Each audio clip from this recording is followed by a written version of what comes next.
अस्सलाम वालेकुम। आज हम स्टार्ट करेंगे बेसिक मैथ वन का 6 लेक्चर। इसमें हम सेकंड चैप्टर जो है उसको कंटिन्यू करेंगे। सेकंड चैप्टर में अब हम कॉम्प्लेक्स नंबर की प्रॉपर्टी डिवीजन प्रॉपर्टी को डिस्कस करेंगे।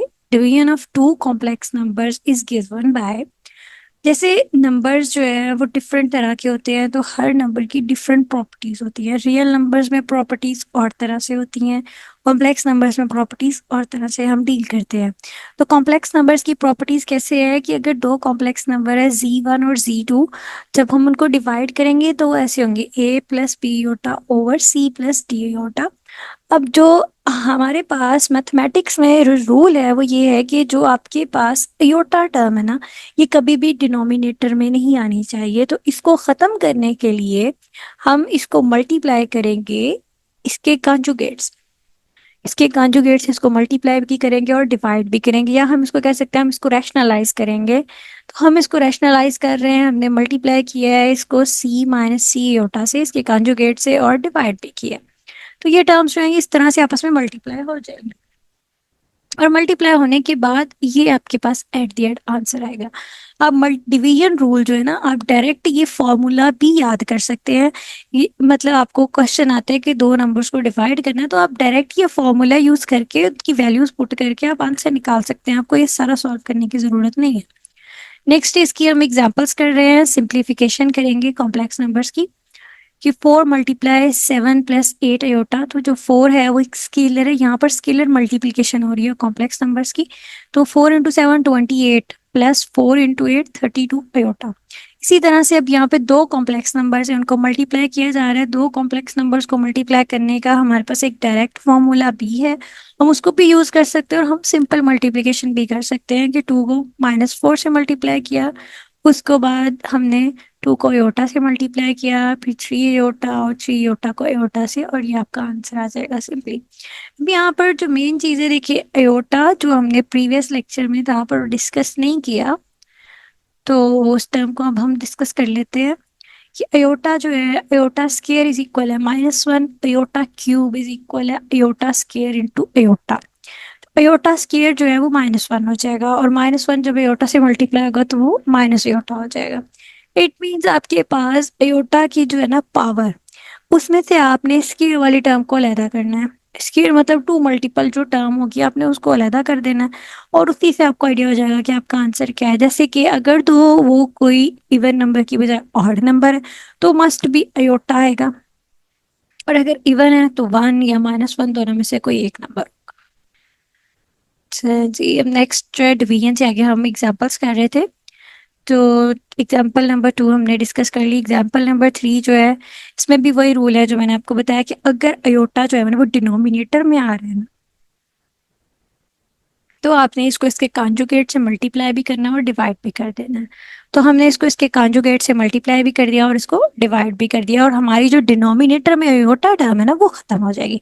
हमारा मेन पर्पस जो है ना, वो जो डिनोमिनेटर में अयोटा है ना उसको एलिमिनेट करना है। नेक्स्ट जो एग्जाम्पल नंबर 4 है वो है डिवीजन, कि टू कॉम्प्लेक्स नंबर्स डिवाइड हो रहे हैं।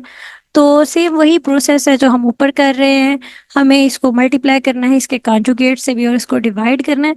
अब हम मल्टीप्लाई और डिवाइड दोनों क्यों कर रहे हैं? क्योंकि ये काम जो है हम ये खुद से कर रहे हैं, तो हमें दोनों करने होंगे ताकि इसका जो इफेक्ट है वो बन रहे। जैसे कि अगर हम कोई नंबर ऐड करते हैं तो हमें वो नंबर सब्ट्रैक्ट भी करना होता है। सेम एज इट इज जो केस है उसको हम यहाँ पे भी वही केस डिस्कस कर रहे हैं कि अगर हम कोई नंबर मल्टीप्लाई करेंगे तो हमने उसी नंबर से उसको डिवाइड भी करना है कि उसका इफेक्ट जो है वो ना रहे। तो इसको सॉल्व करने के बाद सिंप्लीफिकेशन ये है, आप कर सकते हैं। सॉल्व करने के बाद आपके पास ये आंसर आ जाएगा। नेक्स्ट सॉल्व 3 + 2 योटा और x + y iota is equal to 13।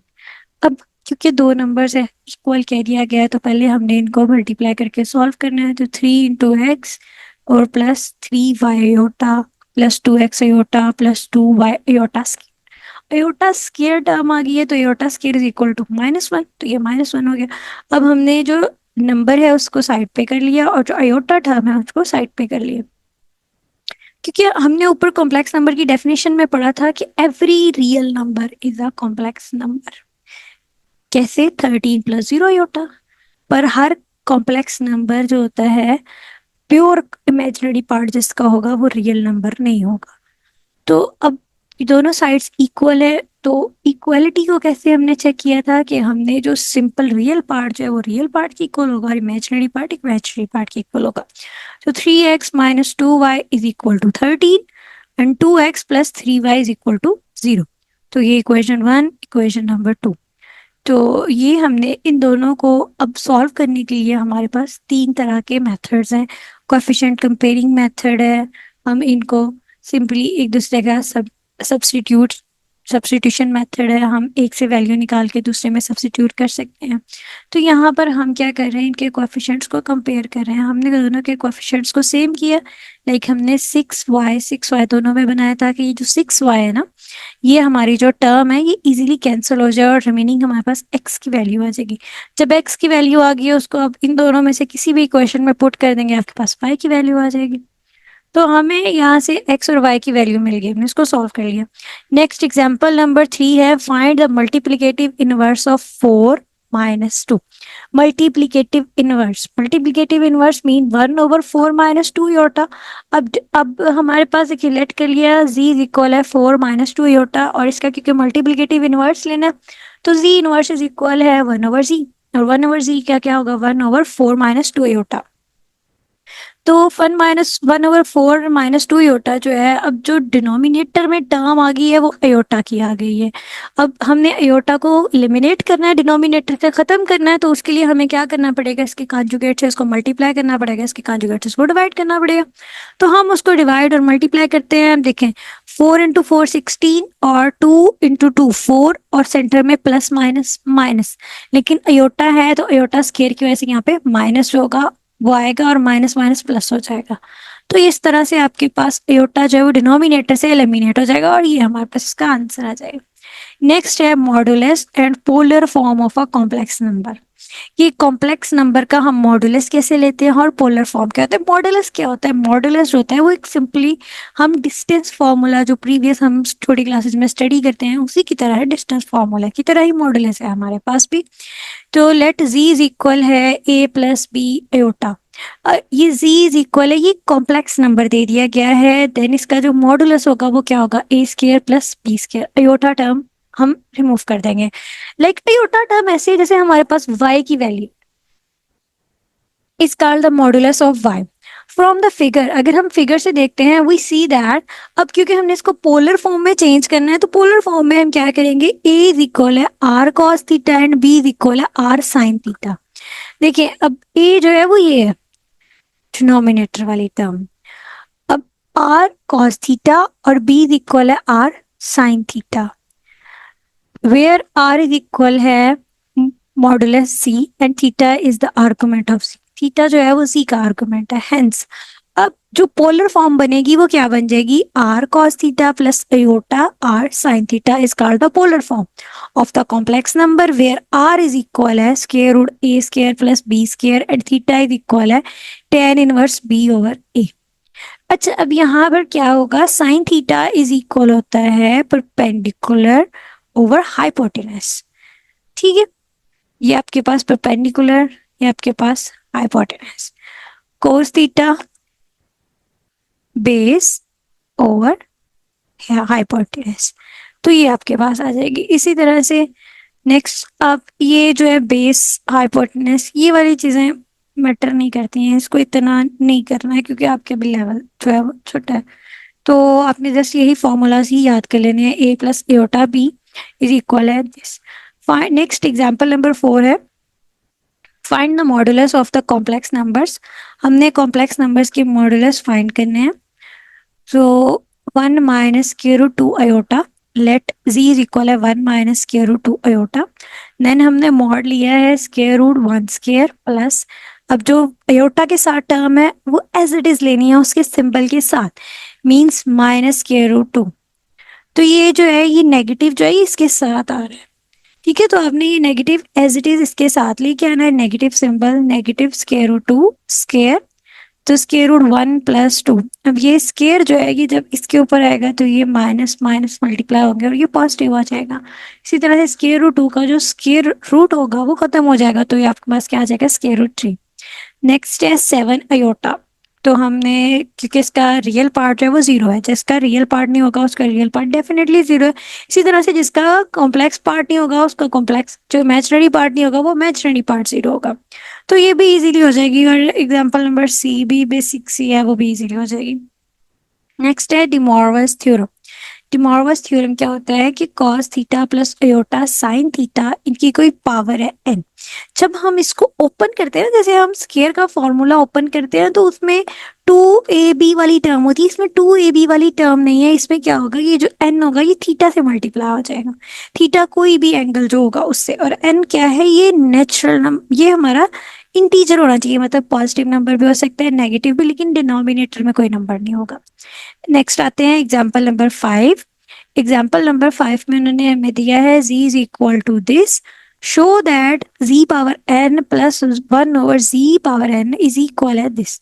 Means के हमने z के ऊपर n पावर लेनी है, डिमॉर्गन्स लॉ इंप्लीमेंट करना है, फिर 1 ओवर z फाइंड करना है, और 1 ओवर z की पावर n लेंगे और उन दोनों को कंबाइन करेंगे तो हमारा आंसर क्या आएगा, और उन दोनों को माइनस करेंगे तो क्या आएगा। चलिए इसको सॉल्व करते हैं। लेट z इज इक्वल है cos theta plus iota sine theta, then 1 over z, तो 1 ओवर z जो होगा वो आपके पास ये आ जाएगा। देखिए cos theta plus iota sine theta power -1 है। अब ये जो -1 जब इनके साथ आएगा तो cos cos के साथ थीटा में अगर माइनस आ भी जाए तो वो cos ही रहता है, लेकिन साइन के साथ आए तो वो बाहर आ जाता है। ठीक है, तो क्यों, क्योंकि cos जो है वो इवन फंक्शन है और साइन जो है वो ऑड फंक्शन है। नेक्स्ट जो है z power n plus 1 over z power n जो है, जब हम इनको एडअप करेंगे तो इस तरह से एडअप होंगे कि n जो होगा जब इसको ओपन करेंगे तो ये स्टार्ट में आ जाएगा थीटा के, तो ये इस तरह से हो जाएगा दोनों। अब यहाँ से देखें ये दोनों टर्म्स जो है वो इजीली कैंसिल हो रही हैं और जो रिमेनिंग टर्म है वो आपके पास आ गई। नेक्स्ट जो है दोनों को माइनस करना है, तो दोनों को माइनस कर देते हैं, तो दोनों को माइनस करने से ये वाली टर्म्स जो है ये कैंसिल हो जाएगी और रिमेनिंग आपका आंसर आ जाएगा। ये सिंपली इजी सी एग्जांपल थी। नेक्स्ट थोड़ी सी ट्रिकी एग्जांपल है कि एग्जांपल नंबर 6 है, solve with the help of De Morgan's theorem. हमने डिमॉर्गन्स थ्योरम की हेल्प से इसको सॉल्व करना है, और सॉल्व कैसे करना है कि हमने जो इनकी पावर्स हैं उसको इसके थीटा में ले जाना है, एंगल थीटा के साथ। तो ये आपका सिंपली भी क्वेश्चन लिखा हुआ है, नेक्स्ट डिमॉर्गन्स थ्योरम इम्प्लीमेंट होगा। तो डिमॉर्गन्स थ्योरम में क्या है, ये 6 जो है ये 30 से मल्टीप्लाई होगा, इसी तरह से 6 यहाँ पे, और यहाँ पे ये 2 मल्टीप्लाई होगा, यहाँ पे भी 2, और यहाँ पे 4 थीटा के साथ, और यहाँ पे 6। तो ये आपके पास वैल्यूज आ गई। अब cos 180 की वैल्यू आप कैलकुलेटर से इजीली फाइंड कर सकते हैं, sin 180 की वैल्यू आप निकाल सकते हैं, इसी तरह से cos 90 की और sin 90, ये सभी की वैल्यूज फाइंड करने के बाद आप पुट करेंगे और इनको सिंप्लीफाई करने के बाद आपके पास आंसर आ जाएगा। जी, अब नेक्स्ट है 2 पॉइंट एक्सरसाइज 2। जस्ट 2 एक्सरसाइज है, इसमें 2 पॉइंट नहीं है। एग्जाम्पल हम एक्सरसाइज को स्टार्ट करते हैं। एक्सरसाइज का क्वेश्चन नंबर 1 से क्वेश्चन नंबर 8 में देखते हैं। उसमें क्या है कि राइट द रियल और imaginary part of the following. तो आपने रियल और इमेजिनरी पार्ट बताना है। तो ये रियल है, ये इमेजिनरी है, ये भी रियल है और ये इमेजिनरी है।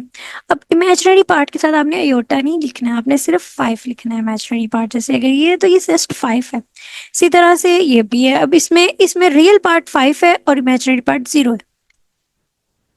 इस 5 वाले क्वेश्चन में रियल पार्ट बी 0 है और इमेजिनरी पार्ट बी 0 है, दोनों ही 0 है। तो इसमें हम इसको कैसे लिखेंगे, ये 0 अयोटा। तो और आपका जो रियल है वो भी 0 है और जो इमेजिनरी है वो भी आपके पास 0 दिया हुआ है। 6 क्वेश्चन नंबर 6 में आपके पास रियल पार्ट 0 है, इमेजिनरी पार्ट -2 है, नॉट 2, इट्स -2। 7 जो है वो आपके पास रियल पार्ट 1 है और इमेजिनरी पार्ट जो है वो -1 है। और 8 जो है, अब देखिए क्योंकि ये एक रियल नंबर है तो 5/3 ये इसका रियल पार्ट है और 3 जो है वो इसका इमेजिनरी पार्ट है। नेक्स्ट जो है क्वेश्चन नंबर 9 से क्वेश्चन नंबर ऑनवर्ड एक्सरसाइज के हम नेक्स्ट लेक्चर में करेंगे इंशाल्लाह। तब तक के लिए अल्लाह हाफिज।